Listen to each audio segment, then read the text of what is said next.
ఈ రోజే డౌన్లోడ్ చేయండి. మీ ఫేవరెట్ షోస్ చూడండి. ఓకే. మమ్మీ మమ్మీ మమ్మీ ఏయ్ శాన్విక, ఎంత హ్యాపీగా ఉన్నావేంటి? మన కాలేజ్ లో జరిగే సింగింగ్ కాంపిటీషన్ లో అక్షిత ఇంకా గెలిచేసినట్టే మమ్మీ. అంటే ఇప్పుడే ఆ గుండమ్మని కారుతో గుద్దొచ్చేసా.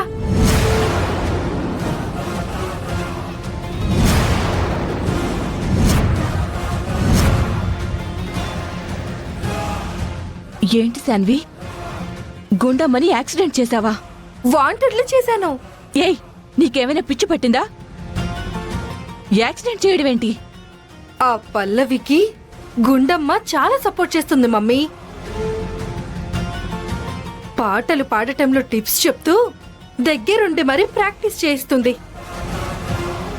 అక్షిత చెప్పింది కదా, పల్లవి మెంటల్ గా డిస్టర్బ్ అయితేనే ఈ పోటీలో ఈజీగా గెలవటం జరుగుతుంది అని. సో పల్లవి వీక్నెస్ గుండమ్మ.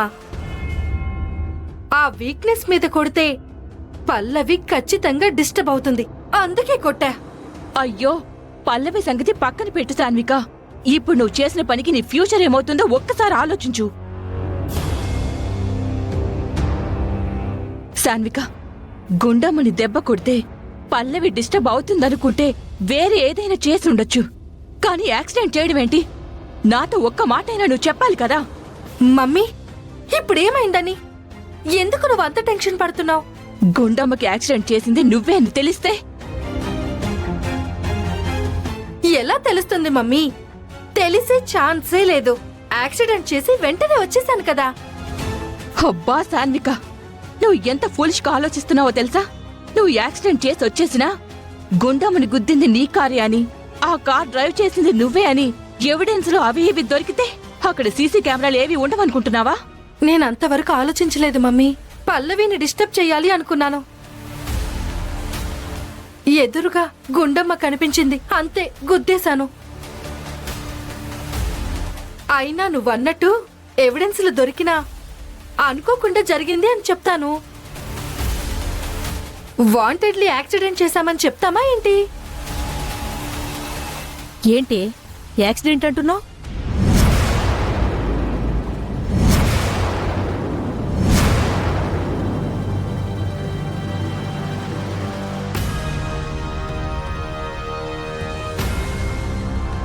కొంపతీసి రోడ్డు మీద ఎవరినైనా గుద్దేశావా ఏంటి?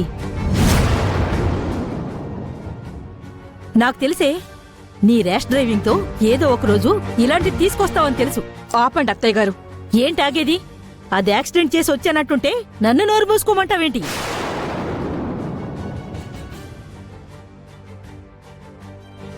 అత్తయ్య గారు, తనేమీ యాక్సిడెంట్ చేసి రాలేదు. తను వస్తూ ఉంటే రోడ్డు మీద ఎవరికో యాక్సిడెంట్ అయిందంట, ఆ విషయమే చెప్తోంది.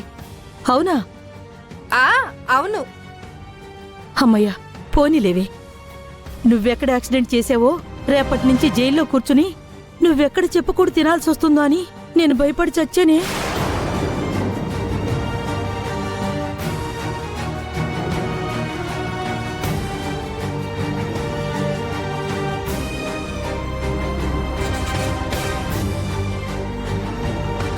ఇంతకీ ఆ గుండమ్మ పరిస్థితి ఏంటి? బతికిందా చచ్చిందా?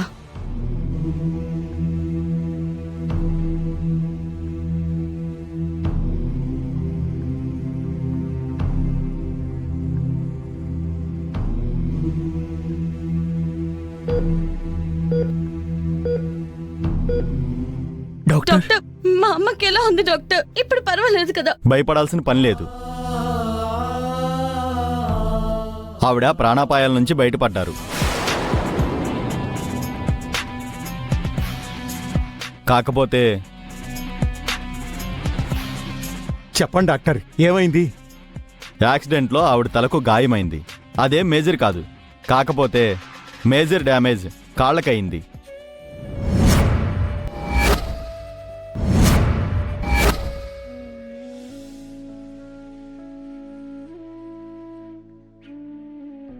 అంటే డాక్టర్, కొంతకాలం ఆవిడ బెడ్ రెస్ట్లో ఉండాలి.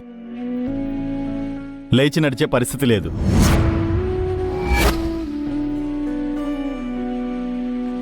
ఒక 2-3 మంత్స్ ఆవిడ దగ్గరుండి ఎవరో ఒకళ్ళు చూసుకుంటూ ఉండాలి. ఎట్టి పరిస్థితుల్లో ఆవిడ కాలు కింద పెట్టకూడదు. అలా కాదని మొండిగా ఆవిడ నడిస్తే ఇప్పుడు మేం చేసిన ఆపరేషన్ కూడా ఫెయిల్ అవుతుంది.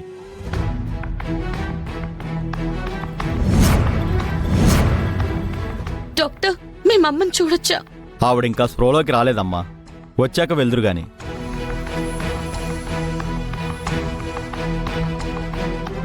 డాక్టర్, తన్నెప్పుడు డిశ్చార్జ్ చేస్తారు?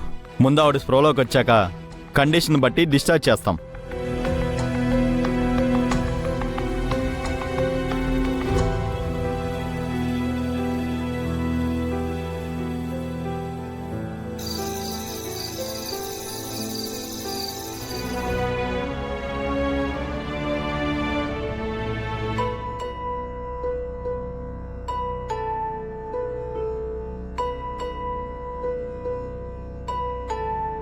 అమ్మా, పాలు తీసుకోమ్మా.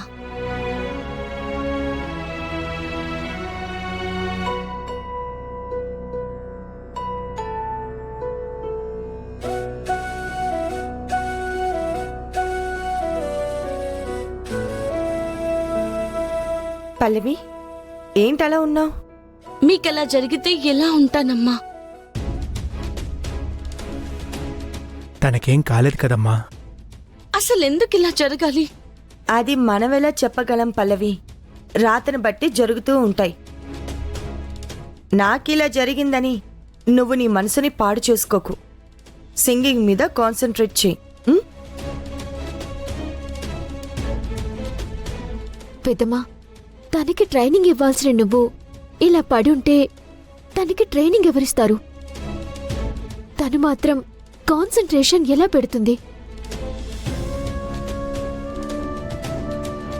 అవునమ్మా, ఇప్పుడు ఈ కాంపిటీషన్ కంటే నువ్వు కోలుకోవడమే ముఖ్యమమ్మా.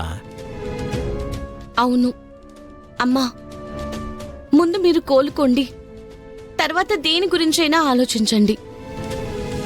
నేను కోలుకోవడం అనేది ఇవాళ కాకపోతే రేపు జరుగుతుంది పల్లవి. అలా అని నువ్వు కాన్సంట్రేషన్ చెయ్యను అనడం కరెక్ట్ కాదు. అది నాకు నచ్చని పని. అది కాదమ్మా. పల్లవి, నా మాట వింటాను అని నేను చెప్పిన పని చేస్తాను అని అన్నావు కదా. మరి నాకు ఎంత కష్టమైనా నేనే నీకు ట్రైనింగ్ ఇస్తాను. ఒకవేళ అంతకీ నా వల్ల కాకపోతే వేరే ట్రైనర్ని పెట్టైనా నీకు శిక్షనిప్పిస్తాను. నిన్ను సింగర్గా చూడాలి పల్లవి, నా వారసురాలిగా చూడాలి. అంతే, ఇంకేమీ ఆలోచించుకో.